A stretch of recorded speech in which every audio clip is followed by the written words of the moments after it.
Yo ho, yo ho, yo ho. Yo ho, yo ho. We remembered. Sabrina Howdy did. ho. Howdy ho. From last Pirate's week. life is not for me, but it's maybe for all of you. I don't know. Get on our ship. Get on it. This is Two Girls, One Ghost. Two girls, one ghost. And we are your ghostesses. That is Corinne. That is Leia. And I am Sabrina. And we are both, you're repping our merch and I'm repping Ladies and Tangents merch because. Yeah, our BFFs, Sarah and Jerry. BFFs. Yeah.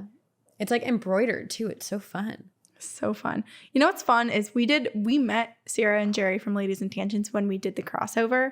And we were joking because they were telling us about Marco Polo and we were joking about like getting poloed, which is basically just like it's an app where we can video and back and forth. And we started one and we've never stopped. Like we talked to them. You are really good at it. It's mostly me and Jerry Marco Poloing each other. Yeah. You're poloing each other real hard. I talk to them more than I talk to a lot of people. Yeah. I love it. They're the best. It's fun. I truly, when I got this, Leia made it hers. She just laid right out and she's so going to comfy. make my light hers. She's going to make this. There she is. I want to order it too. Beautiful. Leia, you're blocking my light. Okay, so last week, well, I guess a few days ago in the encounters, I was saying that you and I had both been at weddings the same weekend. Yes. I met multiple people at this wedding that listened to our podcast. I felt so cool. So cool. You're a celebrity. I went up to one girl and I was like, can I take a picture of you and your significant other? Because I was like making all the couples kind of use this one backdrop because it was pretty. And I was like, this is the thing that people don't get. Like you go to a wedding, you always forget to take a picture. And so I was forcing people. I was like the photographer. Everyone wishes that they had with them all the time. Oh, well, and I went up and she was like, I recognize your voice. Do you have a podcast? And then she was like, is your co-host still in LA? I was like, oh my God, you do listen. Oh, that's amazing. It was so cool. Yeah. Wait, did I tell you? I think I told you this. I don't think I've said it on the podcast, but when we were at my sister's wedding, it was like towards the end of the night and the wedding planner comes up to me and was like, and this is, keep in mind, this is in Sicily, Italy. The wedding planner comes up to me and goes, can you come take a picture? And I thought she meant, Leia's really just, here I am. You're in the dark. It's okay. I'm in the dark. Actually, it kind of helps with my lights. The wedding planner comes up and like is like, can you come take a picture? And I thought she meant like take a picture of her and the other wedding planner and her team. Yeah. And I get over there. They're all set up. And there's a spot for me in the middle. And I'm like, wait, you want me in the picture? And they're like, yeah. And I was like, why? Like, I don't understand. I was so confused. And we're in this picture. I'm like, wait, why am I in this picture? And one of the girls that works for the wedding planner was like, because you're famous. And I was like, so confused. And I had no idea what was happening. I'm not famous how? Exactly. I'd be like, what weird video is on the internet? What did I do? And then... Or I was like, my first instinct was like, what did Nick say? Because I feel like Nick loves to go around and say like, oh yeah, Sabrina's famous. Like, she's got a podcast or she does XYZ thing. She's a writer. And so I thought he had said something. But they had looked us up on Instagram and saw our podcast. Leia!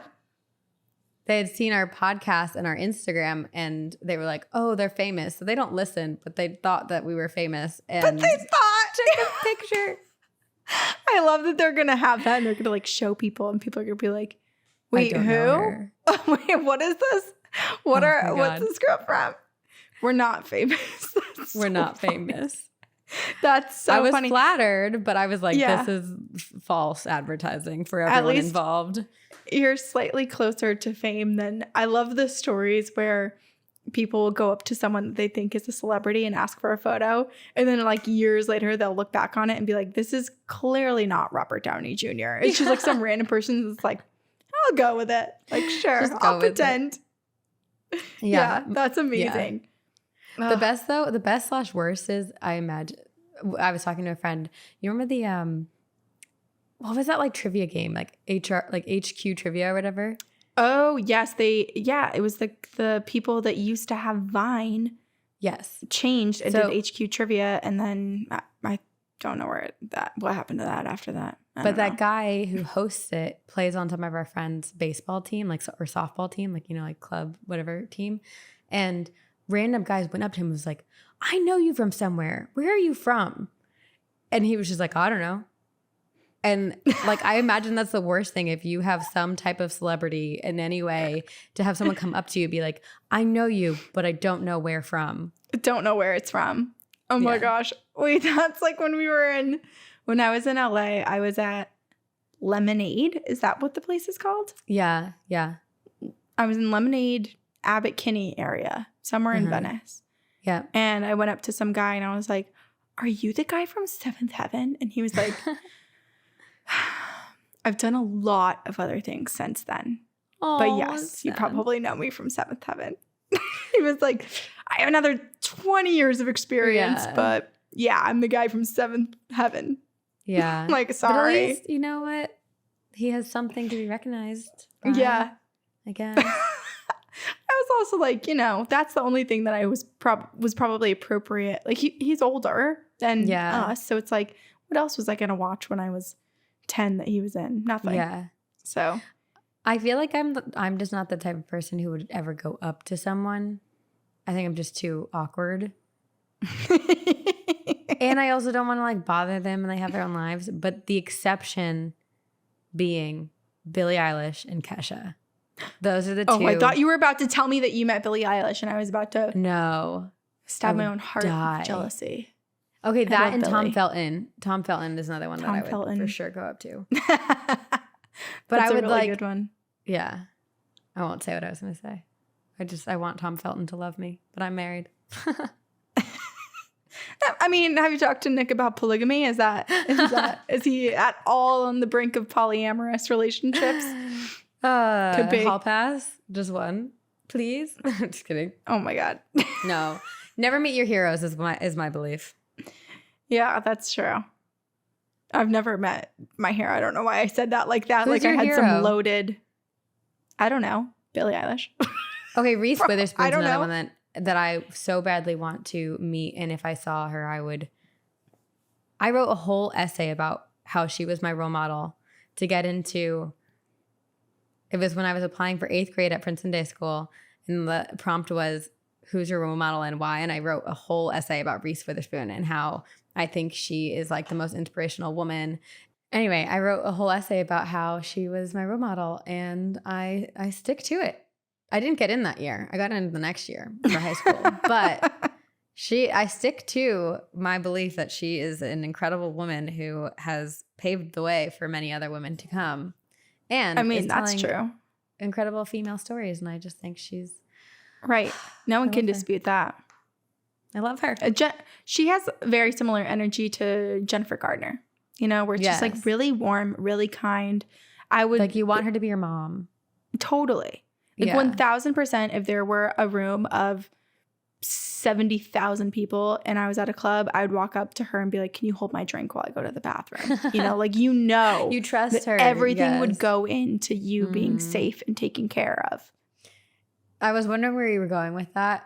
And I was like, I was in my head, I thought you were going to say like, will you tickle my back? Cause I want to go home and I don't want to be here anymore. Wait, you want people to tickle your back when you want to go home? Wait, yeah, Sabrina, what is this? What is this? Like you're telling me. I think I'm saying I just want a hug from a mom-like figure. But will you tickle my back? I think I just get tired when I'm just thinking about how I get so tired when we're out at night. Yeah. And I'm imagining all of my friends wanting to stay out and I'm like, okay, I'll wait a little bit longer. And then Reese Witherspoon standing over there and I'm like, Reese, will you tickle my back and just like make me feel like I'm at home? Yeah. I know, like the soothing. Oh, it's like whenever I see like a little baby or a little toddler, you just want to rub their backs, right? Yeah. Their little baby backs are so cute. Yeah. I love baby backs. I love a little back tickle. Oh my gosh. Wait. So while I was at the wedding, okay, we all thought we saw a UFO at the welcome party. We were all, it was like welcome drinks, like at night. So the sun had set halfway through. We're in the We were in Stowe, Vermont. So we are in the darkness, so pretty. the mountains, the clear sky. You can see every freaking star for trillions of light years away. And all of a sudden, from far away, there's like a little white strip that starts chugging along. Someone goes, Corinne, and like makes me look up. I shove my drink at Dawn, who is one of like my parents' age, but like has known me since I was 5. I literally said no words, just shoved all my stuff at her, my purse, everything, grabbed my phone and start filming. So I was like, I am not going to be that person who has a shaky, grainy video. It's not going to look like I'm recording on a potato. I am getting this evidence. Get it. And then it got a little bit closer and we could see that there were spaces in between. And me and my brother were both like, oh, it's Starlink, which was still very cool. But Starlink, it's like Elon Musk's like Wi-Fi cellular company. But they launched many different satellites, but in a chain. It'll look like, you know, the game Snake where you just like add another dot. It looks like that going across the sky. So it'll be like 30 some satellites really close together, or at least to your eye, they look really close together in the sky going along. But it was really, really cool because it was just enough in the sky where the sun, from where the sun hadn't set on another area of Earth, was hitting it where we could see it in the night sky. But then it had crossed over the line, however high up it was, of light to dark. So we watched this like little chain of 30 satellites go across the sky. Do you have the video? And then just into darkness. I do. Can you send it to me? Yeah. I took like 5 and I collected everybody else's at the party. And then one of the waiters ran up to me and was like, can you please text me those videos? His dad works for NASA, or his grandpa works for NASA, and he wanted to like send them to him. Gosh. Okay. Can we meet his grandpa? I know. Okay, I took a screenshot of actually a very cool website that I want to tell everybody about. So this is going to be my new obsession. Do you remember a few years ago when I was totally obsessed with O-Search and I would like stalk all the sharks for 2 years straight? That's been my thing now lately. I just downloaded the app and I've been tracking the sharks. Oh, I love and the doing turtles. That stuff. And the turtles, yes. Also, yeah, me and my mom were big on that. Can we have a moment of silence for Freya the walrus? How cruel are human beings? It's so sad and so devastating. She was Norwegian, right? That was Norway. Yeah. And like, that was like, we're invading her place. We're the monsters. I cannot believe they did that. For anyone that doesn't know what happened, there was a giant walrus in Norway that was hopping onto boats in a marina. Accidentally. Yeah, and it was putting a lot of water. She was a big girl, so she was sinking them, these tiny little boats. So they made her like this buoy couch to try to get her to not be on the boats. But anyway, long story short, they decided to just kill her instead. They euthanized her. Yeah. Euthanized? Yep. Euthanized. Yeah. They euthanized her. Up. It's so messed sad. up. I hate it. It is. I hate people. O-Search made me sad sometimes too. Well, also O-Search was like weird. I was like, what's going on? There was like big gaps between where sharks would be, and then some. It would freak me out that they'd be able to like travel all throughout the world. Some of the great white sharks so fast, and then you'd see them really close to like the marinas. They'd be like right off of a pier, and you're like, oh my god. Anyway, my new obsession is going to be Leo Labs. If you look up Leo Labs, like LEO LABS, it is a website where you can see live all of these satellites, all of the debris, just all the shit going around and orbiting Earth within like a certain spatial distance to Earth. Leo Labs. It doesn't work. Leo Labs. If you just Google it, it's like leolabs.space. It's not an app. Okay. Oh, sorry. No, it's just you can just go onto it and it will just, everything is orbiting. It is wild. Wait, I was watching it. And I searched for Starlink because I was like, I wonder if I'm going to be able to see it again someday. And so, in low Earth orbit visualization, you can look at that and see like what's closest to us that might be able to be in your vision. Whoa. And I'll show on the screen right now. You can like see everything moving. It's really, really fascinating. Cool. Oh, you have to sign up. I haven't signed up. Oh, wait, no, you don't. Why is this not working for me? I feel like usually I'm I'm going to text you. I know normally you know Okay. how to use the internet and I don't. But anyway, I think it's really, really cool. And I'm going to start using it So whenever I'm in a fascinating. place where it's really, really dark out, because I'm going Yeah, to and try you to can see the see Starlink things. again, because there's multiple of them and there's not just one That's train so of Starlink cool. satellites, So but cool. it's All very right, well, funky. Yeah, send me that video as well from I will. the weekend. I will. And when this posts, I'll make sure. Well, I'll send it to you, and then one of us will remember to post it on social media. Okay. We'll get there. Well, you guys came here for a ghost story, and we're about to get into it. Okay. This is our new format. And I have a story to tell you, Corinne. Okay. Yes. I saw you put this in the Excel sheet and I was like, did we do this? Because I remember like 5 years ago when we went to a podcast festival, you and I think had initially seen or like learned about this case, but then never did it. Never covered it. Never did it. I did something similar, but not this one. We have been terrified of haunted dolls. We have been unsettled by a child's spirits crawling towards people in the night.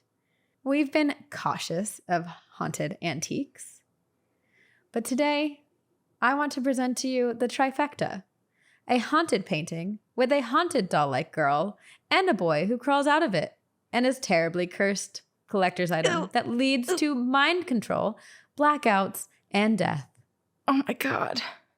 This is the story of the oh so very haunted Hands Resist Him painting.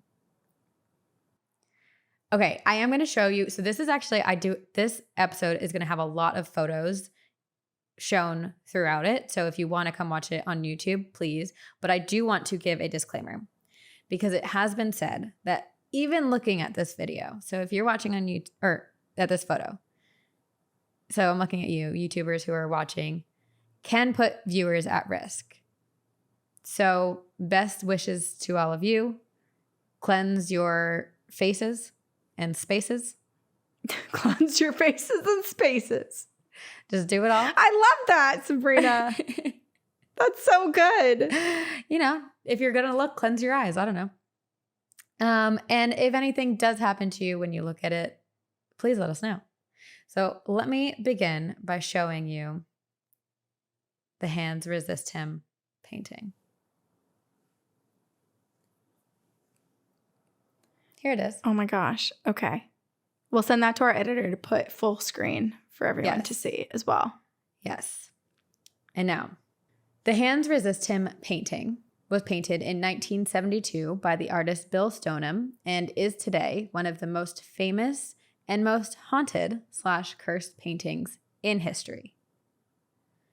And I just want to give a quick shout out to a book that I never heard of before, and I'm so glad exists. It's called Ghost Hunting for Dummies, written by our Lord and Savior, Zach Bagans.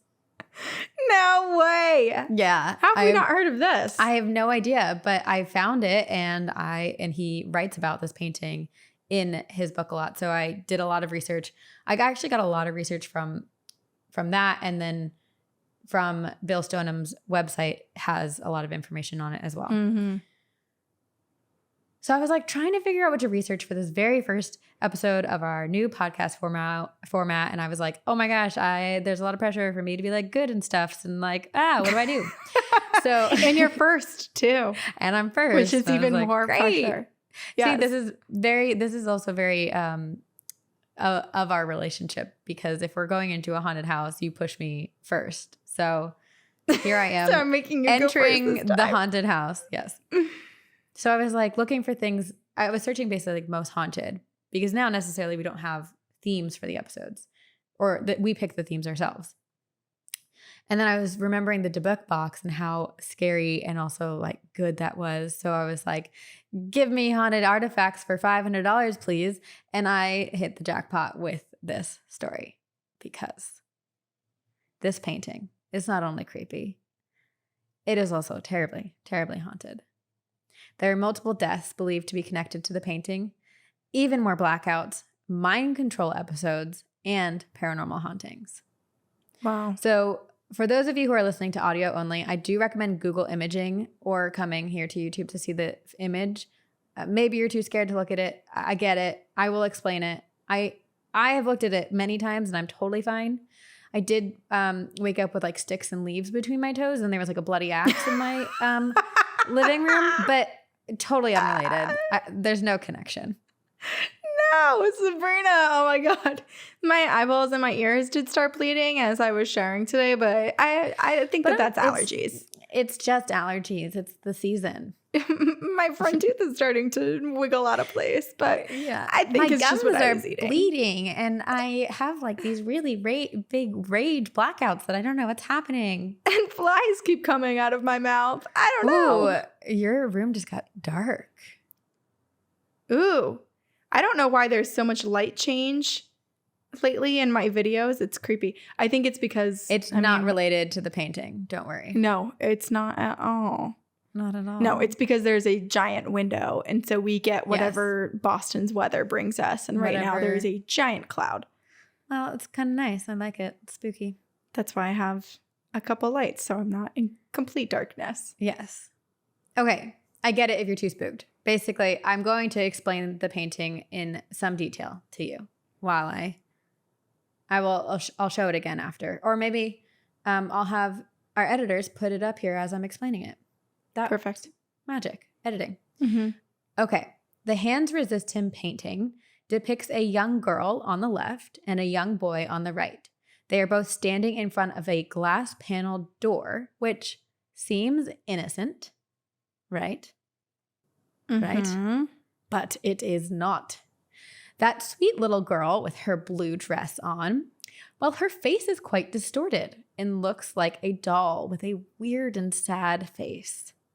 You know how like Nutcracker's jaws are like super defined? Her jaw kind of looks like that, but it's an upside down smile. Ugh. She looks sad.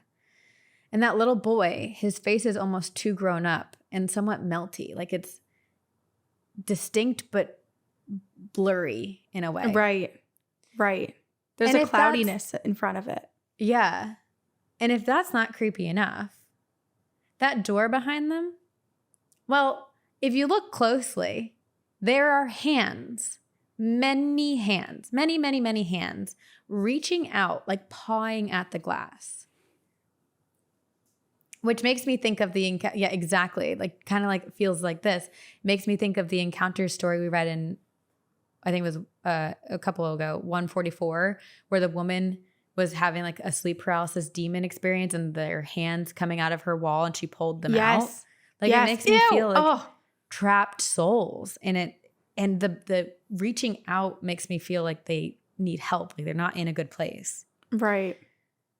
So I will admit that I'm a little biased in describing this painting because I do know what happens next in this story. But I do feel like if I saw this painting out in the world, I would have a little bit of trepidation around it. I would be a little concerned. And it's just, there's something eerie about it. Well, it's creepy. Like the way that it looks, it's creepy. There's like this doll and this fuzzy blurred out boy and a bunch of hands reaching out from behind them. It's very spooky. It's dark. Yeah. It's dark art. That's what it is. Yes.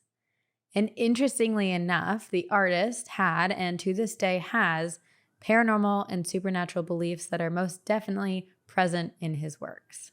So we're going to start there. We're going to start with the artist, Bill Stoneham. And Bill Stoneham, Corinne, was born in Boston, Massachusetts. Ayo. We just breed the spooky people and comedians. This is him. Wow. Yes. I mean, I can't like look at the a raven. This and also the red skies in the background. This feels very Stranger Things, doesn't it? He's a spooky dude. He is a spooky dude. So, yes, he was born William Stoneham in Boston, Massachusetts in 1947. And sadly, he spent the first 9 months of his life in an orphanage. He never knew his biological parents until more recently. But he was adopted at 9 months old and moved with his parents to Chicago and eventually to Southern California. So he's got a touch of TGOG in him, born in Boston, grew up in Southern California. You know, there's a connection between us. And he had heard growing up that his biological mother had been a painter of portraits. And growing up, he himself developed a passion for making art and knew from an early age that he wanted to pursue it, and he did. Most of Bill's work is an exploration of figurative and textual concepts influenced by the urban and rural environment and the social political work in today's world. I think that's a direct quote from his website. Okay. He has gone on to become a successful artist, and according to his website, he did in fact discover he has half-siblings and a full sister, and one of his half-brothers confirmed that their mother was in fact a painter throughout her life. Oh. So Bill is successful today, but his career began in 1972 when Charles Fine Garden Galleries contracted his work for 2 years. So they basically were like, Bill, you're under contract and you have to provide the gallery with 2 paintings every month, and we'll pay you $200 for each painting you provide us. And then, the potential of selling it with the gallery. Yeah. Seems like a lot of work, though. The number of hours that go into a painting doesn't feel like enough. Oh, no. But he was early on in his career. Right. I'm sure now it's a lot more. So I think it's now around 1974, and Bill had a deadline approaching, and he was trying to find inspiration for his artwork. He had to put together 2 pieces every month, and he didn't really know what to make for this one. And at the same time, his first wife, Roanne, had written a poem called Hands Resist Him. And it was about Bill's experience of being adopted and never knowing his biological siblings. I'm going to read the poem to you. It is, okay, so again, it's called Hands Resist Him. It was written by Roanne Ponsetti in 1971. Wait, you said this is his wife? His first wife, yeah. His first wife. He is of the seeing visions. His strokes reveal them in a rush of color, of madness, of mystics. And his head is the highest center. It must confront its enemy. The hands resist him like the secret of his birth. His presence is the sanctum heartbeat, felt in darkness and in passion.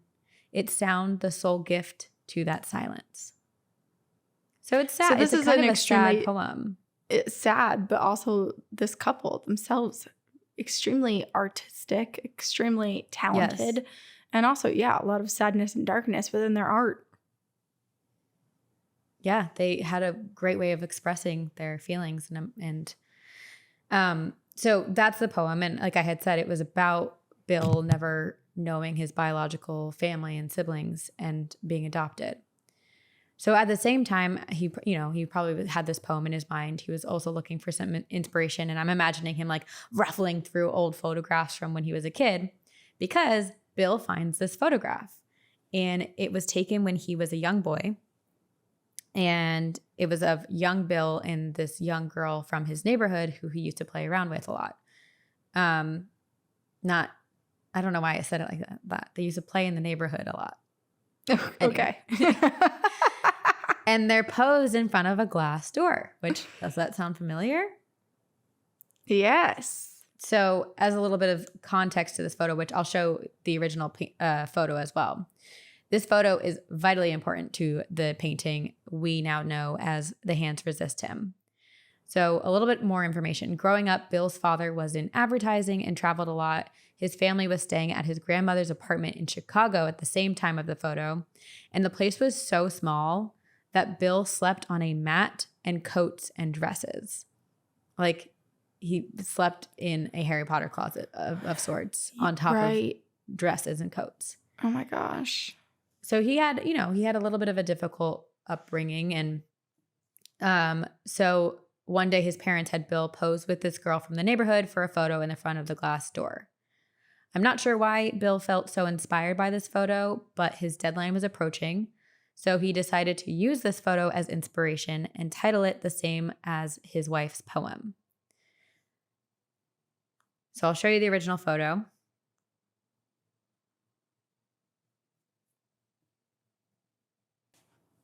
Okay. Perfect. I mean. And then if we look at this photo, you can see some similarities. Totally. It's like the way that they're positioned, the orientation they are. All the hands. I know. The hands are so creepy. I don't know what's up with that. Like, I understand that her face is very doll-like, porcelain doll, like, but it also just is bringing me back to, you know, like Jason from Friday the 13th. It's like that hockey mask sort of. It is. It's creepiness to it. It's hollow and hard looking. Yes. And it gets creepier. So this was the birth of The Hands Resist Him. It's a 36 inches by 24 inches oil on canvas painting. On his website, Bill Stoneham says he always had a connection to what Carl Jung called the collective unconscious. And this is a quote from Bill Stoneham. Artists, especially visual artists, are barometers for the currents that run through this collective. Dreams are a common experience people may have with this. My own experience, this is Bill's own experience, is sensitivity to place, physical, geographical place. There are memories, echoes of all the life within that place. Maybe it's what's called channeling. So he is a supernatural fiend. Not a fiend. He's into it. He's like, yeah. He believes. Wait, Carl Jung said this or the artist said this? Bill the artist. Bill said this. I was like, I don't remember that from philosophy class. No, but Carl talked about the collective unconsciousness, and Bill is saying that as an artist, he feels like when he's in the zone, when he's creating his art, like there's this, like he joins the collective, and all of these echoes and feelings and memories and things come through him. Right. And it feels so very much, like he said, it feels like channeling, which to me is almost like down a dark hall where it's like, what's coming through you? Totally. And I'm totally forgetting the term for it, but what is it called when it's talked a lot about? It's not generational trauma, but it's something similar where it's like what comes before you is inherited trauma. Yeah, but it has to do with like your actual genetic I'm trying to think of there's an actual term for it and I'm totally forgetting it, but essentially, yeah, that's what this is reminding me of. Like you bring everything with you, whether you're entirely conscious of it or not, and perhaps it could be unlocked. But maybe it's not. Maybe you just hold it and you carry it. Yeah. Unknowingly, but it's there. Yeah. And according to Stoneham, so in this painting, there's the doorway, and he said that it's the representation dividing line between the waking world and the world of fantasy, dreams, and the impossible, or so-called impossible. And remember how I said Bill had paranormal predilections? Well, here we go. The young girl is a doll that is meant to act as a guide to escort the boy through the door. And those creepy outreaching hands, Bill said, they represent alternate lives or possibilities. The what ifs, what could have beens, or should have beens. I mean, this is a cool concept, and I think I like to think of these possibilities and these like guiding spirits as something positive. And he's depicting them in the most horrifying way. Well, it's interesting because like as someone who loves the concept of multiple dimensions or multiple universes and whatever it is, multiverses, it's the idea of there's a possibility that in many other worlds you are doing all these other things or other things are happening. Mm-hmm. And maybe some of them are bad or maybe some of them are good. It's just you don't necessarily know. Right. And also I finally finished Midnight Mass after you finishing it a year ago. Yeah, I was going to say a long time ago. Slowly chipping away. But like, again, it's like one of the themes is like the angels, biblically, like the angels are very scary looking. Mm-hmm. And sometimes the deeds that they do and act out are horrifying. But it's, you know, like the theme of the Bible, like all for the greater cause or whatever. So maybe part of that is also in the painting where it's like these things look really scary. These things look really, really, it's reminding me a little bit of the allegory of the cave too. Now I'm getting really sucked back into Midnight Mass. Well, and it's the unknown is classes, scary, which I always got like a D in. I know I was so bad at philosophy. Yeah, it was the one topic, one subject. I couldn't. Yeah, and I was like, but isn't this like also subjective? How am I so bad at this? Right. I was like, yeah, how can you be bad at philosophy? Like, yeah, it's just like theorizing and hypothesizing. Yeah, that's what we do this whole time. We are philosophers of the paranormal. Well, our Our teachers did not like us. No, they did not. I was saying that I think the unknown is also scary. So if this is to like portray the unknowns and the coulda, shouldas, wouldas, then it is a bit scary because you don't know what could be different if one thing had been different in your life. Right. The Midnight Library. Yes. Anyway, I'm here for the concept behind the artwork. It's a little creepy, but art collectors loved it as well because in 1974, the Charles Feingarten Gallery picked the Hands Resist Him painting to be part of a larger art show that they were hosting, and the painting was reviewed in the Los Angeles Times by the journalist Henry Seldis, and his name is important. But I will read the quotation from the article that Henry wrote. William Stoneham's paintings are at their best when they're weirdest. In those instances, the young artist comes close to inventing the first truly neo-surrealist painting I have ever encountered to date that extends the surrealist fantasies into the contemporary realm. The best works here deserve the attention of collectors devoted to traditional surrealism without objecting to a good many new and startling twists. Which is a great review. Like, I know, that's a really good review. Yeah. Good job. Good job, Bill. So even further. Feels like I knew it was a good job 50 years ago. Yeah. Don't need to tell me. You're a little late. Little late. Even further, the only piece that sold in that show was The Hands Resist Him. Wow. At the gallery show, actor John Marley, who is famous for his role in The Godfather, and I haven't watched The Godfather in a long time, but I'm sure there's plenty of Godfather fans out there. He is the one who wakes up with the severed horse's head in his bed. Anyway. I've never seen the movie, but that sounds like a horrifying scene that would stick with you. Yes. Yeah. So John was at the show and he saw The Hands Resist Him painting and he could not resist it. He purchased the painting. It's not clear what happened while the painting was in Marley's possession, but this is where things start getting weird. Within 10 years, the three people who were closest to the painting died. The art critic, Seldis, the gallery owner, Feingarten. They were both dead within a year. Are you getting abducted? What is that? What? An obnoxious Los Angeles driver? Holy crap. It sounded like it was in my apartment. It did. I truly thought that was an alien beam. That's what it sounded like through the headphones. I was like, it's happening for you. It's happening. We all get to witness it. Jealous. Thought it was. I wish it was. Yikes. That person sounds like they're gonna. And like of all times, I was about to say like the scary things that were happening. Okay. I know. So Henry Seldis, who wrote the Los Angeles Times article about the painting, and Charles Feingarten, who owned the gallery, were both dead within the year of the painting selling.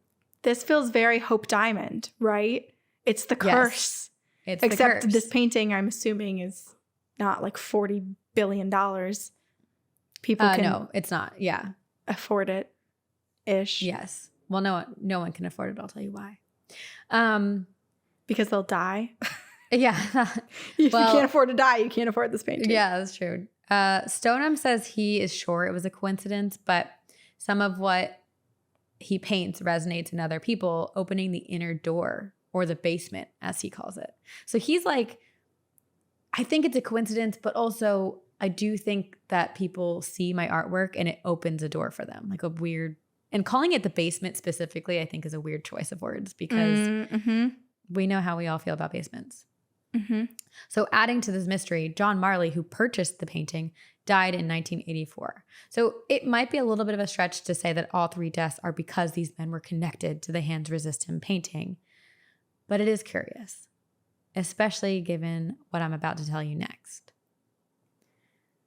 So no one really knows exactly what happened to the painting after John Marley's death. It disappeared from the public, and 26 years later, Stoneham had found out that the painting was abandoned, or I would like to say maybe possibly dumped purposefully, behind a California brewery that had been turned into an art space, as if someone wanted to dispose of it. And then the painting resurfaced once more in 2000.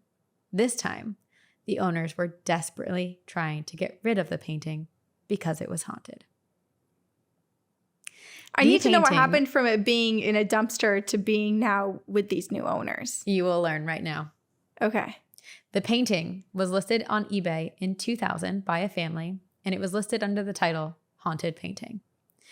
It began with a grim and chilling warning. The owners warned bidders or potential buyers not to bid on the painting if they were faint of heart or unfamiliar with supernatural events. They wrote that when they first received the painting, and I'm pretty sure that they had received it from this where it was abandoned at the art gallery. So they dumpster diving or yeah, maybe, because I don't know the specifics of that. I tried to find it and I couldn't. So, but basically, they were like, when we first received the painting, they thought it was a really good piece of art, and they were like, why would a seemingly perfect painting be discarded like this? But shortly after owning the painting, their 4.5-year-old daughter had some concerns, and she claimed that the children in the photo were fighting and coming into her room at night. Oh my God. She would cry and tell their parents. Coming out of the painting? Yes. Coming into her room? Yes. So the dad is like, it's probably just her imagination. Like, it's nothing. I'm going to set up a camera. It's a creepy painting. It's a creepy painting. As a parent, I would be like, it's just giving them nightmares. Like, it's just their imagination. Yes. So the dad is like, I'm going to set up a camera to prove to my daughter that she's just imagining things. But very quickly after setting up the camera, he learned that the painting was very much coming to life. He himself witnessed with his very own eyes the little boy in the painting crawl out of it. Oh, no. Ew. Ew. Oh, does he stay little? Does he get big? Like, how does it happen? I do not want to know. Crawl out of the painting. I'd almost rather him get big coming out of like a normal sized than a little painting sized person come out. I feel like that's almost creepier. To make it even creepier, according to a BBC article, the family reported that the doll in the painting would come to life and use a gun held in her hand to force the boy to leave the painting. No way. There's not a gun in the painting though, right? Let me go back to it. She's holding something. And it kind of looks like it's something. It has like wires on it. Yeah, I have no idea what that is. Some sort of bomb-like device. Yeah, but if you think about it, Bill had painted this to this girl was supposed to be guiding the little boy into the other side of the door, and now she's trying to kick him out of the painting. Like, she seems so malicious, right, and evil. She's not a guardian or someone there to serve him and guide him at all. And that the little boy is so scared, he's crawling out of the painting. Oh, I was thinking almost like she was holding him at gunpoint and forcing him to either crawl way. out. I mean, but maybe coming that's out of the only painting. way. Yeah, he's coming out of the painting, and fearfully either way as well. Yes. So, yeah. Apparently, I was trying to figure this out. So apparently, on the eBay posting, there were a couple photos that were supposed to be like evidence of things happening, but I couldn't find those photos specifically. So if anyone finds them, please send them to us, because I would love to. I'm terrified to see it, but I also would love to see that. Right. Like photos from the video surveillance where they captured the boy coming out, or like the gun in the photo. Something. Yeah. So despite these warnings on the eBay listing, or maybe, I don't know, perhaps because of the warnings, the posting received a lot of attention. Over 30,000 people viewed the listing before it was purchased. And of these 30,000 people, many of them started to report that just looking at the listing was causing a slew of paranormal occurrences. People were experiencing blackouts, losing consciousness, and all types of hauntings, like hearing voices. One person reported reported hearing an exorcist type of voice along with a blast of hot air. Another said they became physically ill while looking at the painting and had to cleanse their house afterwards. That same person also experienced a blackout and mind control type of episode, which I was trying to... The sounds and the heat and like I'm just thinking specifically of like the hot air and the exorcist type sounds. I'm wondering if that's happening all around them or if that's coming from like their computer as they're looking at like what is the source? Where's this thing coming from? I don't know. Ugh. And I'm also like, what is the mind control episode? What does that look like? What happened? Do they wake up somewhere else? With sticks between their toes? And a bloody axe on their living room couch? Right? I don't know. If that's happened to you, please email us at 2girls1ghostpodcast@gmail.com. Please. Okay. So the painting eventually sold for $1,025 to Kim Smith.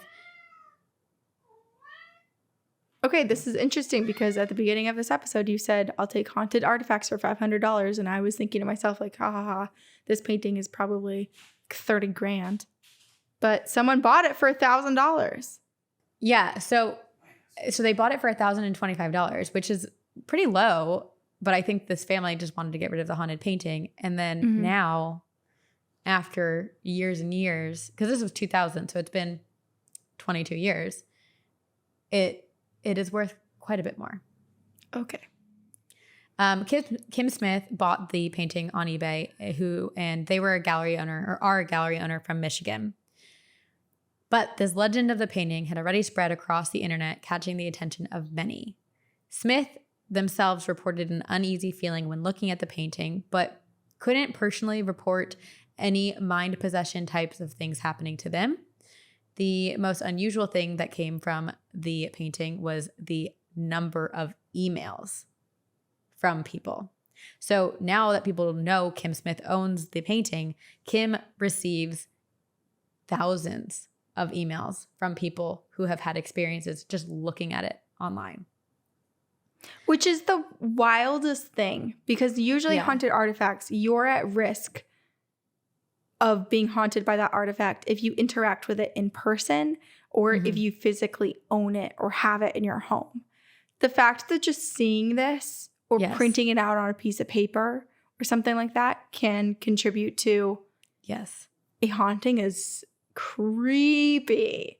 And I'm going to get to a couple more personal, or not personal to me, but like stories that people share other online. people's anecdotes. Yeah. And there. So I'm kind of jealous of Smith, who gets like all of these emails specifically about this painting, because there's probably so many. If you think about it. I mean, that's a great Can we get them forwarded to us? Or just like put them in a book, sell a book, a little coffee table book of all of the horrifying experiences people have. To the very last page is the picture. So you're like warned times 300 pages, double-sided pages. And then you have to decide for yourself whether you're willing to look at that photo. Granted, like we do get email. We have how many did we say? Like 7,000 emails in our inbox. So technically we are getting some version of what Smith is getting. But like, I just want to know more about this painting, But for one item, that would be just so interesting. It would make me so scared of what I already know to be haunted. But like, I'd feel like, how am I? Well, I guess they have the main painting. So like, do they experience anything? Maybe Smith was possessed to buy it. So, I know that painting has been very close to being in landfills and has always seemed to find its way back into someone's home. Suspicious behavior. Smith now has it in the gallery, but in like a storage pocket in the gallery. So it's not out on display. It's in Grand Rapids, Michigan, and Smith has only shown the painting to people a handful of times. And they wrote about this one experience back in 2007 when I wonder how Smith picks who they show it to, because I don't know. But anyway, about a dozen men ranging between ages 14 and 60 came to see the painting. And Kim like opens the, like the little like storage room door and goes, here it is. And apparently like it just, everyone fell into like this utter silence and was like almost mesmerized and entranced by the photo. Ew. Or by the painting, until like one of them snapped out of it and was like, this is so creepy. And they all like had to leave. Yeah. That's so bizarre. Yeah. I wonder if Kim witnessed that or experienced it too, you know? Yeah, I don't know. Who does the trance affect? It does feel like Smith is not affected by it. Or maybe Kim is so affected by it that we don't even know. Possessed. Anyway, today, Kim Smith and Bill Stoneham, who's the original artist, still receive emails and purchasing inquiries about the painting. Stoneham has gone on record to say, "We live in an age of science and revelation, and hard realities and hard facts, but we are still drawn to the mysterious. And what is more mysterious than paintings? More than any other object, paintings are a one-of-a-kind thing created by someone using their hands." So again, real down a dark hall vibes. Like Bill is like, something is coming through me. Like part of his soul is in the painting. Right. I don't know. Or like an intense emotion that came through him as he was painting that opened up some type of portal or gave access to the spirit realm, to this image. Like spirits possess dolls all the time. Like why not a painting of children? Yeah. It's just so, I don't know. It's just like that extra leap to take something that is inanimate in another type of way and be able to manipulate its medium. Like it's one thing for a doll to just start moving the arms that already exist. Yeah. In a space that is like free for the arms to move through. But a painting is like it is supposed to be static. It is not supposed to, you're not supposed to be able to see what's behind the doll and the girl in the painting because it doesn't exist. That background doesn't exist. So how does it suddenly in this painting move through? I do not understand. Unsettling. So remember, Kim Smith bought this painting for $1,025. Smith has received a 6-figure offer for the painting, but has turned it down, which is so curious. It's like, why? I mean, maybe Kim just loves the painting so much.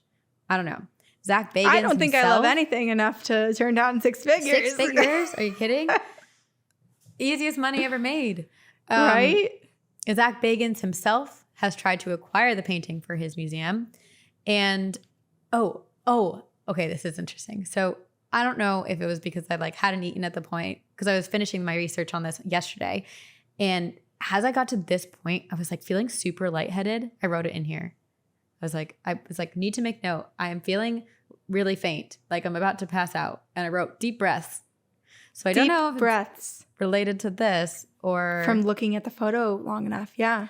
I don't know. Or maybe it was just I had a lot of coffee and not enough water. I don't know. Right. But you also stared at it. You know, I think maybe there's a difference between glancing at it for 5 seconds like I just did in this video and really zooming in to be able to describe all the details in the photo.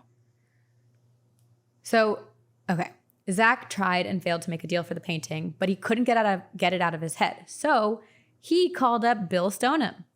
And apparently when they spoke, Bill had like this weird connection to Zach. And he told Zach that he sensed a strange connection to him. Like it was fate that Zach had called him.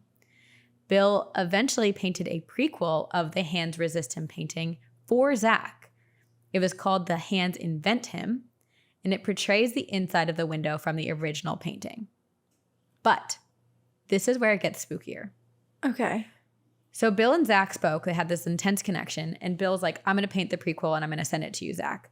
But Bill did not tell Zach anything about what was in this prequel or what the painting looked like, what was going to be like portrayed in the painting, nothing. There was no detail shared. Bill then completes the painting and ships it to Zach, sight unseen. While the painting is in transit to the haunted museum, very strange things started to happen at the museum. Zach and many staff members of the haunted museum began to hear the sound of a child's tricycle roaming the halls of the building. Oh, God. No. Accompanied by the sound of a bike bell. Ew, tricycles just remind me of Jigsaw, you know? Like, I know. I'll never get over the Saw movies. Also, at the same time as the painting is in transit, again, they have not seen this painting. A light bulb mysteriously exploded in the oddities room of the museum, which was located right above an old coin-operated machine that was just on display at the time. And this is an important detail. That machine had a long hose coming out of it with a hand on the end. Mm-hmm. This is important to note because when the painting from Bill arrived, Zach was shocked to see that it depicted a long hose with a hand on the end of it. That hand was placed on a child's tricycle ringing the bell. No freaking way. Yeah. Holy shirt balls. I know. That unreal. And he's just shocked, like completely stunned. He had no idea what the painting contained. He's not the only person who experienced these hauntings. Like, it could have been not a haunted painting. You know, just because the same guy makes a painting inspired by a haunted painting doesn't mean that painting is going to come with all the hauntings that the other one did. Yeah. It could have just been a painting. It's almost like the spirit of the painting, or a spirit in general, knew that the painting was coming to the museum and started haunting the place according to what was depicted in it. And I'm going to show you the photo of it. So, okay. If you remember, this is basically the invert of it. So this is the original painting. So this painting is called, well, I'll have to remember. Okay. So this is now from the other side of the door. So you can see the shadows of the boy and girl. Oh. You see the bike with the hand on it and like the little like hose or like wire attached to it. Yep. And the like trees, branches. It's like interesting.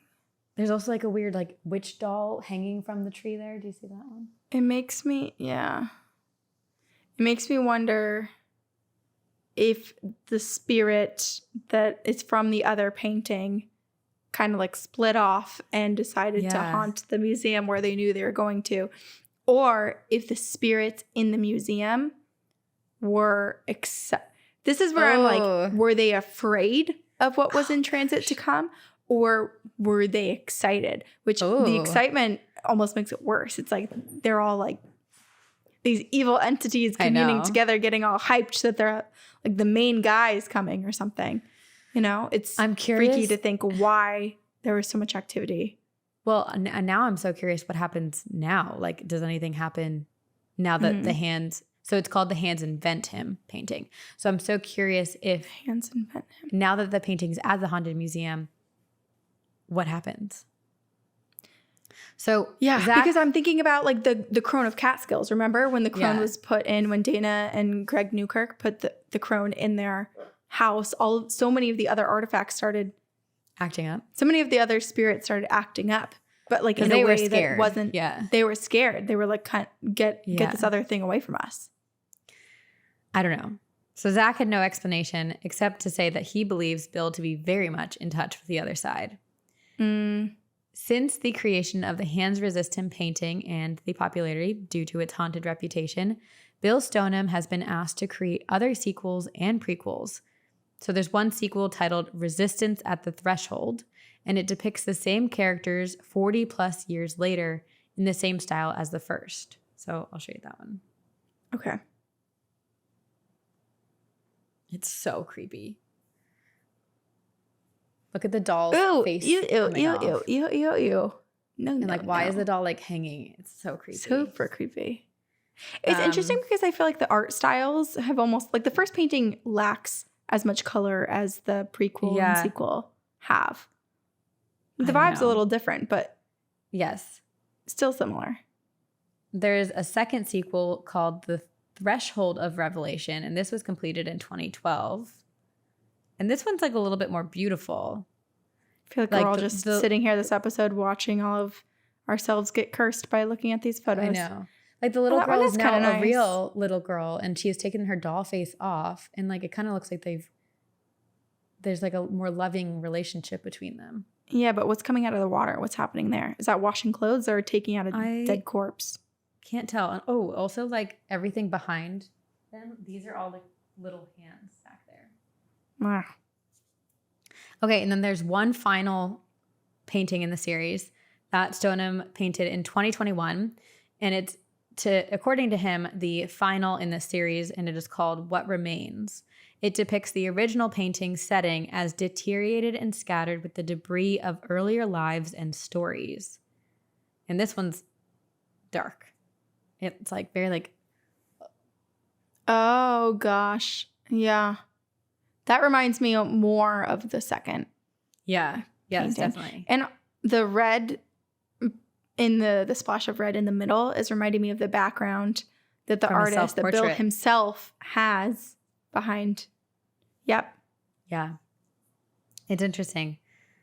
I wonder if Bill's haunted or if he just gets to live this life channeling these crazy entities through I him, don't know. painting them into the paint and haunting everyone else, but living very peacefully himself.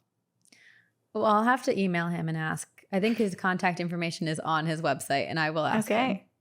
He also does have on his website, he has like a list of articles and podcasts that he thinks covers the story of the hands resistant painting properly and well.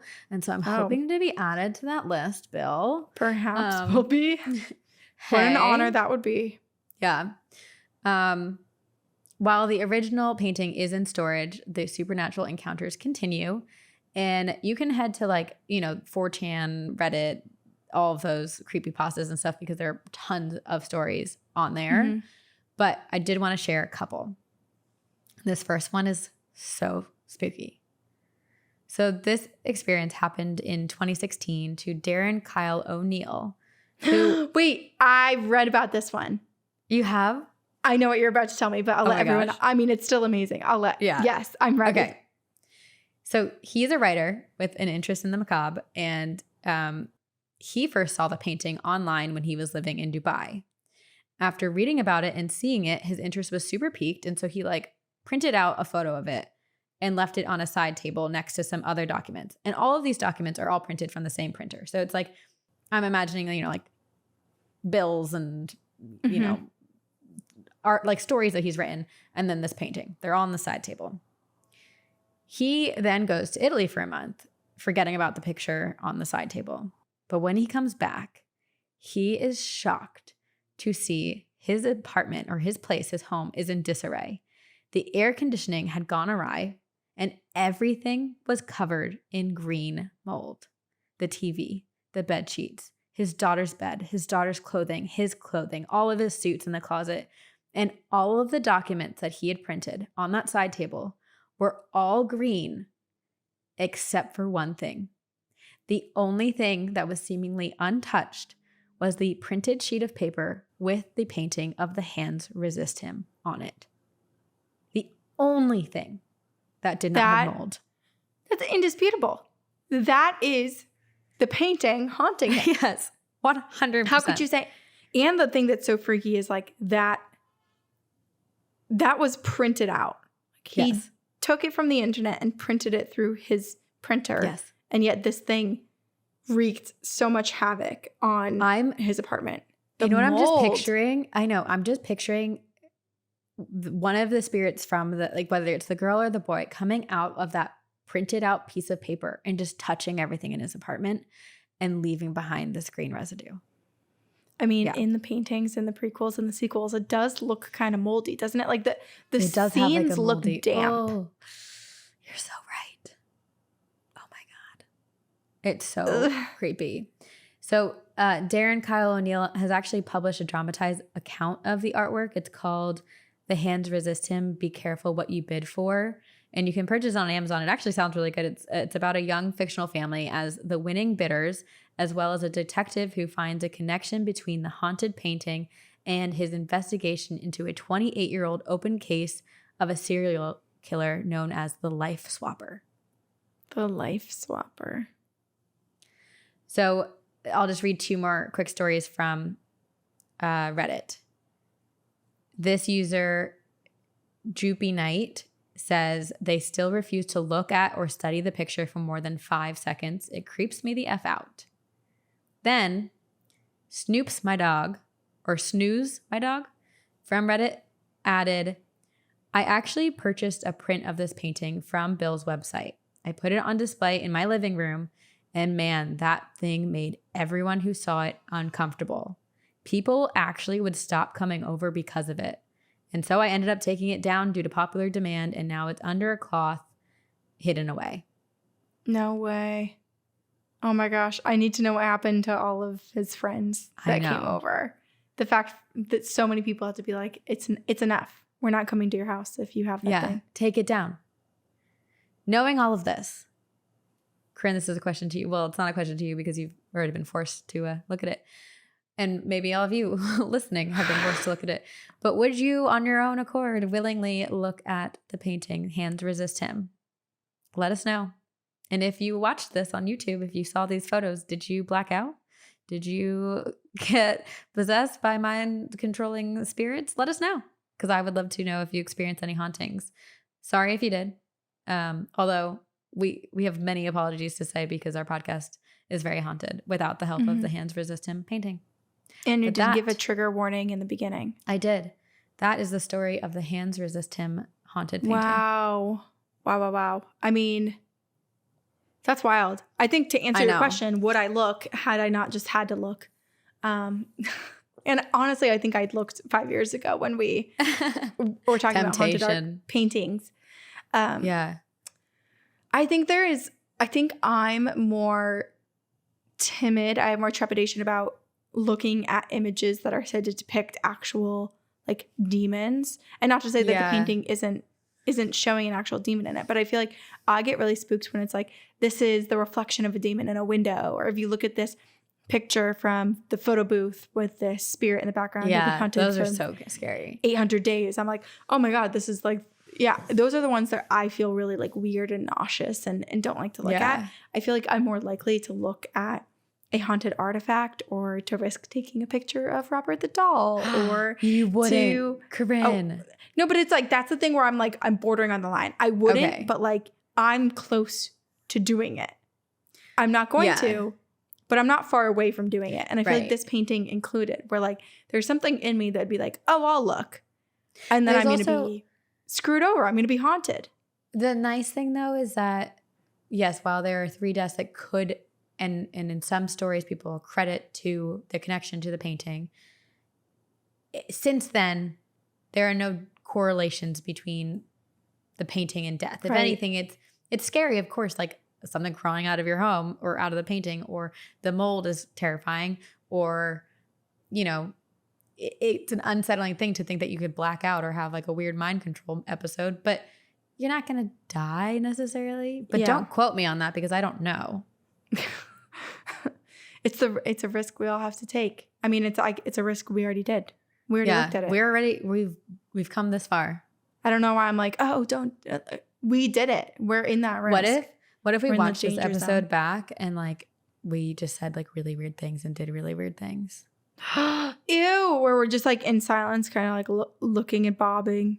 Ew. Or like, I don't know, like I came back from my kitchen with like my Caraway home pots and pans, and I was like flipping pancakes and eggs, and like I would actually love to be a little bit like mind controlled in that way, to just cook up a feast. I mean, I wouldn't say that that's a bad possession. I feel like that's a really good one. Okay, I'd remembered elements of the story that you had just covered, this painting. Mm-hmm. And so I found an email that I thought went really well with it. Oh, okay. And so now I'm even more excited to read it and to hear what you think. Yay. Okay. This is from Line. I'm a ghost story obsessed 30-year-old girl from Denmark who don't believe in ghosts. And I just woke up from the most disturbing dream I've ever had. It's currently 10:45 a.m. in Denmark, and I guess I must have finally fallen asleep on the couch early this morning, hours after lying awake in bed most of the night. In my dream, I'm driving through the countryside with my parents, heading towards an old inn where we will be staying for the night. As we arrive at the small stone building, I can see how ancient it is. But surrounding it is a tacky golf course and a beautiful river, and the place is packed with tourists. The newer extension had been made at the front of the house with flooring and ceiling windows for a very average-looking dinner experience. It's still packed, though, but I know that there's a ghost story about this place, and I just can't wait to go explore. My mom immediately jumps into the water and swims around with all of her clothes on. And this is probably where it should have ticked me off that I was dreaming, but I forgot to bring my swimsuit. So I just went inside. I was like, I don't have a swimsuit, even though that person's fully clothed, so I can't go in the water. I forgot to bring my swimsuit, so I just went inside to see the house. I'm looking for a specific painting of a young girl holding a bouquet of flowers that has been connected to a ghost story, and I find in a very small, stone-walled room with a surprisingly high ceiling this painting. From the look of this room, it's probably the only original part left of the house, and as I sit down on the couch, I study the picture of the girl closely. This according to my reminds me research of the painting at the hotel that we stayed at in Driscoll Austin, Hotel the Driscoll, in Austin of Sarah, right? 'Cause she holds like a little bouquet, doesn't she? I think so. Eek. And she's a little girl. Yeah. So Connections. According to my research, they discovered bones encased in one of the walls of this house when it was renovated. And for some reason, they assumed it was the little girl that was buried alive to secure the house against floods. I immediately discovered this connection for myself when I noticed a heavy-looking stone or metal relief next to the painting with a big fish and words along the edges. I don't remember the wording of it, but it was written like a protection or a blessing against water. And I've seen those before in my own city, old protections against flood or fire embedded to old houses. It looked original to the house, and there's a date on it, 1806. It's a good story. I can see why people would create a ghost story to go along with the painting, the bones, and the relief. My mother arrives and announces that she's going to change in the bathroom, and I lazily hit the couch. And then it happens. There is a framed poster on the wall, and as I'm looking straight at it, it lifts off of its nails and starts to fall, very slowly, gliding and swinging from side to side like a feather until it lands on the hard stone floor. No sound. What? I'm terrified. What just happened?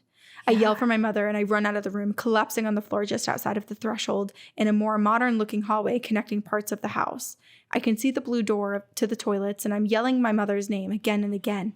My understanding of the world is crumbling around me. I don't believe in ghosts. My mother doesn't come out. No one comes. I can see the patrons in the diner looking curiously back at me, but no one gets up. And then it happens again. What? As I glance back into the room, my eyes fix on the old wooden writing desk, and on the small stool that is actively hovering below it, a foot off the floor. Okay. As I start to scream. This is the dream, but it's like chronological order, which is so freaky. It's the most elaborate dream, and like so specific to have all these, like, this knowledge of this world. Yeah. Wow. It's fascinating. I know. As I start to scream, it's like something loses grip of it and the stool falls to the floor, bouncing from the impact. And I'm so scared and I can't stop screaming. It's not even words anymore. I'm just screaming and screaming and screaming. And I can feel my vocal cords getting frayed and sore, but still no one comes. And I start to realize that almost no sound is escaping me. Finally, my mother arrives and asks me what's going on. I'm hysterical as I try to tell her, but my throat is constricted and dry, and mostly it just comes out in a hoarse whisper. I get up and I drag her into the room, frantically pointing to the framed poster on the floor. There are no cracks in the glass. There's no way that I could have reached it on the wall. And in my panic, I noticed that the desk and the carpet appeared to be pushed off center as well. I decided to tell the owner of the house, partly to not get blamed for the disruption and explain my crazy behavior, and my confused mother and I quickly head down the hallway to the diner. The young waitress dials up the number on her cell phone and places it on the countertop on speakerphones. My voice is still not back, and all the noises around me seem to be closing in on my sanity. Whoa. As I half scream / half whisper into the phone that I just experienced a fucking poltergeist. Even as I'm trying to explain what happened, the owner cuts in on the phone and stops me. "You'd want to know the whole story," she calmly tells me, and I listen. She tells me the ghost story about this place is not true. There were no bones found. There was a local legend about a girl that was almost sacrificed back in the Middle Ages to secure a good harvest, but the townspeople eventually decided against it, and she was saved. The painting of the girl was a later addition to the house, probably to bring some color into the ghost story. Listening, I start to realize what's going on, and I feel stupid. I was lying on the couch. So obviously, I must have dozed off and imagined the whole thing up until seeing my mother in the hallway. There was no ghost because ghosts don't exist. And my world slowly set back into place. Everything made perfect sense, and I could see how the ghost story could easily grow from local legend, spooky artifacts, and my own imagination. And then I woke up on my actual couch. Now it's 12:20 a.m., so I guess it took me more than an hour to write. Hopefully this will be faster to read. Wow. I felt like I had to write you because for a hot second there, I actually believed in ghosts. And it was the most terrifying and mind-bending thing I've ever experienced. Stace, thank you for a wonderfully spooky podcast. Line. Well, okay. To each their own. If you don't believe in a ghost. Yeah. But this is such an elaborate dream that I'm like, is this going to happen in Line's life? Interesting. Because that's so interesting. Or has Line been to this place before? Because it is such a specific, like everything is so detailed. Right. And it's all based around the painting and this legend of the girl and like the story that comes with the painting after.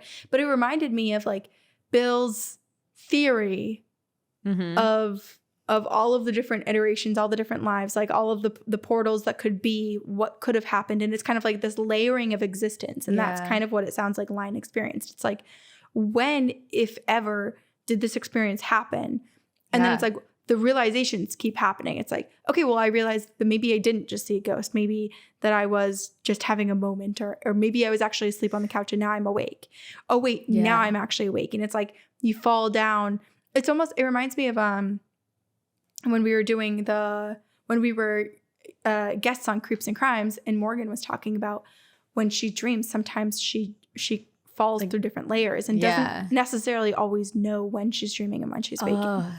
It's so fascinating. It's also this story also makes me, granted I know it's a dream, and Line, if you don't want to believe it's a ghost story, that's fine, but I believe it's a ghost story. It does make me also relating back to the Hands Resist Him painting, like this concept of artwork coming to life. It doesn't have to be that there's this ghost or real story of a girl who died on the property, or, a real ghost attached to something. Like if there's emotion, like Bill was saying, like there's such a connection to the human and the soul and like something deeper when visual arts are made. I do imagine that spirits can access that energy, the emotion, the portal, whatever may be created in that like schism. And I don't know, like what if like this comes to life? Because that is a very creepy painting. Yeah. And like, I mean, my friend Val, it's her art. She's so talented. But like maybe she herself is also a down a dark hall channeler. Maybe. Something's coming through. Yeah. We don't know. Well, I'm remembering, wait, did you say this in the episode, or am I remembering from hearing about this painting before? The people who've tried to print it out too, their printers will I didn't talk about eating this. everything. No. And you can't actually print it out. It's just like all the paper weird. Starts to like cannibalize itself. That makes me think that like something's trying to prevent the painting from being in their home, which is a good. Yeah. The other spirits in the home are like, not here, not again. Not bringing this here. Hard no. We know I let you about live your life. This time, I'm interfering. Yeah. Wow. Oh, well, This is so fun. I know. Wait, this was great because I'm like looking at the time, and if we had, had our old format, we might not have all the details that you just gave us. So this is so great. Yes. What a strong start, Sabrina. Yeah, thank you. Thank you. You're welcome. Oh, I'm knocking my microphone around. That's okay. I've changed color 5 times. Yeah. I was yellow, and then I was blue, and now I'm like white. So. And I'm sweating. So glad you can't see it, because this Ladies in Tangent sweatshirt is keeping me dry. If you experienced anything while looking at the painting today or in the past, please email us at twogirlsoneghost@gmail.com. Or if you had any paranormal encounter, supernatural, Bigfoot, cryptid, aliens, whatever it may be, please email them to us at twogirlsoneghost. I just said it. You know it. Yep. And do all the things to support all us. the things. Patreon. Join us on Patreon. Rate and YouTube. review on iTunes. Yeah. Scream it off the rooftops that Two Girls One Ghost is the Halloween podcast for you. Because it's spooky season, and this is our chance to suck people back into our pyramid, into our mothership. Come into the mothership. I was also like doing this like weird motion where I was like scooping my own breastfeeding them. Yeah, like what's happening? Squirting the milk to bring them on Get in here. It's warm. Our milkshakes bring all the booze to the yard. So all the ghosts to the yard. Yep. Okay. Alrighty. We have thank yous to say. Yes. Thank you to all of you. And thank you to everyone at Fire Digital, the whole team, for editing our podcast. Aiden Manning, Eric Foster, Max Lodian. We are just so grateful for all of you. And thank you for making us sound and look kind of better. Better. We can only do so much. They can only do so much. They can only do so much. And just as a reminder, we will have encounters again. So yes, in just a few days, you'll get an encounters episode. Yeah. You have one of these a week and an encounter. So more spooks. All the things to be had. More spooks. Your lights just changed again. Spooky. It is really spooky, isn't it? Yeah. It's what the clouds are doing. We do hope to see you on this side, but if we do not, we will see you on the other side.